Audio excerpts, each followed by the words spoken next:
Life, culture and current events from a biblical perspective. 2020 with Neil Johnson on Vision. An update today on some developments in Western Australia and the results of a judicial review focused on vaccine mandates. The challenge started with the case of a West Australian police officer, Ben Falconer, who challenged the WA vaccine mandates. Well, a follow-up today on the case in the Supreme Court in Western Australia that was seeking compensation for people who lost their jobs because of the vaccine mandates. Legal philosopher Augusto Zimmermann is Professor and Head of Law at Sheridan Institute of Higer Education in Perth. And we're also joined on the line today by Ben Falconer, who is speaking today only in the capacity as a private citizen, but he's been at the centre of all of this. Firstly, Augusto Zimmermann, welcome along to you. Thank you, Neil. It's a pleasure to talk with you. And Ben Falconer, welcome along to you. No, thank you for the opportunity. Augusto Zimmermann, if we're talking about what's happened, the outcome of this judicial review, vaccine mandates, how do you describe that in the terms that we might understand from the court?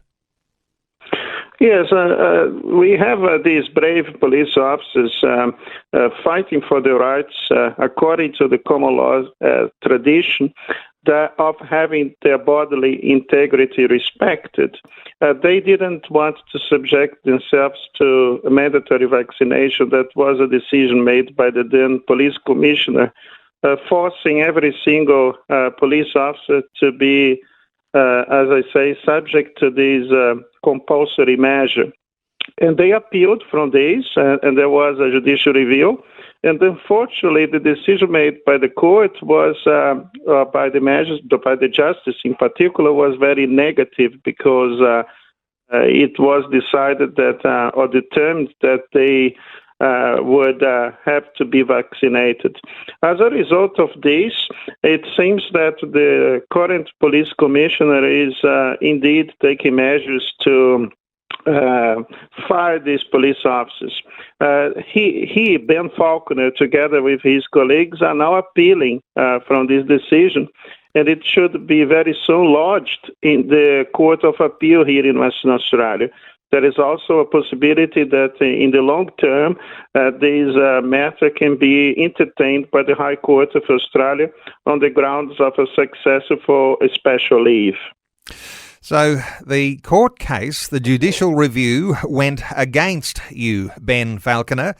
Give us some insights here, Ben, into your own story, the things that motivated you to actually take up this challenge, because you were doing so like a test case. So for all the other police officers who lost their positions and still haven't regained those, even as we're on the tail end of COVID, give us your impressions of your own motivations. Yeah, well, we began the action because I was, for a combination of reasons. I mean, initially I was concerned about what the vaccine was, but my underlying concern was about the erosion of our fundamental human rights. So my concerns go far wider than just a small group of employees of one employer. We're hoping to get a change or a review of the laws that allowed this to occur in the first place, hopefully see a correction that will benefit all employees across all industries in WA. And Ben, it's not just police officers, but there are people who are nurses and people who are in the health sector. They are also dealing with the same issues. And is it worse in WA than other states? Have you been hearing of relaxations in other states and teachers back to work, but maybe not in the health sector? Yeah, so the mandates against the health sector, nurses and so on, are still in place, and that's it's a real, there's a real staffing issue in that area as well as my own line of work. It's a real concern for those guys because there's more evidence coming out every day just undermining the quote unquote safe and effectiveness of these vaccines. Augusto Zimmermann, when it comes to the law, the courts, I mean, the court makes a decision like this. You can grin and bear it, or you can take things to a new level. Where do you go from here, having lost this Supreme Court decision? Yeah, they will have to appeal first to the WA Court of Appeal. against this decision. And what really amazes me is the fact that now for the police force, vaccine is not currently being mandated, but the police commissioner claims to have lost confidence in these police officers just because they try to uphold the rule of law and fight for common law rights and freedoms. So the police commissioner is, in my opinion, acting in a rather arbitrary fashion by dismissing police officers who refuse to be, as I said, subject to this coercion. And they are now, as a result, facing disciplinary action, which is outrageous, in my opinion. But now we have about 1,000 fewer police officers in the police force in Western Australia because they have themselves lost the confidence in the current police commissioner, in the previous one as well. You see that the current premier of Western Australia appointed the police commissioner to be the governor, which basically sends you a very good sign that we are living under a police state here in Western Australia. So there's 1,000 fewer police on the beat in Western Australia, and there are no vaccine mandates at the present time that are governing who can go to work and who can't. So there ought to be a relaxation, and all of these men and women should have their jobs back. Is that the way you see it, Augusto? Yes, absolutely. And Ben is capable of confirming this information. But the fact is that many elements within the police force were very unhappy and unsatisfied to see these sort of measures being forced upon them. And they were basically tried in the process. They basically tried to uphold what you would call common law principles and principles that are concerning the protection of fundamental rights. I find these actions against these police officers really a disgraceful thing because they were basically acting as good police officers and trying to enforce the rule of law. Ben Falconer, 1,000 fewer police on the beat. One's mind might boggle at the cost of training and recruiting 1,000 replacement officers when you've got perfectly well-trained and able officers to be at work. What are your thoughts about what's been happening?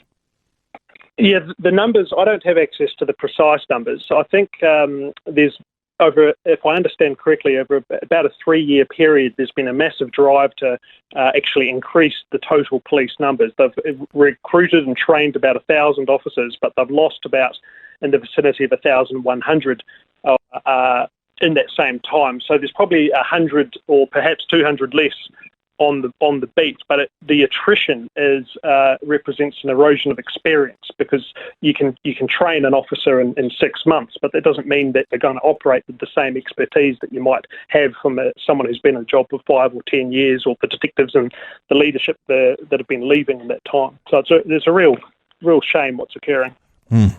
Augusto Zimmermann. Can I say something about Sure. This is important to what Ben is saying because we know that in the past, according to what I have obtained, the information that I have obtained, some police officers have faced disciplinary action for breaching the criminal code. And in the process, they were also doing other things that were, ethically speaking, controversial. And yet they were not sacked.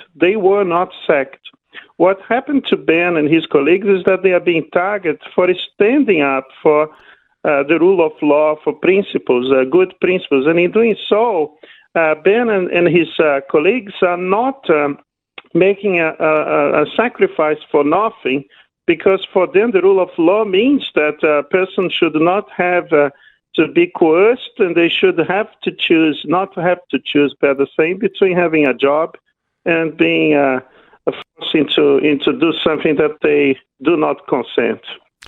Ben Falconer, as you go through an appeal process now, how determined are you to take this all the way to the end?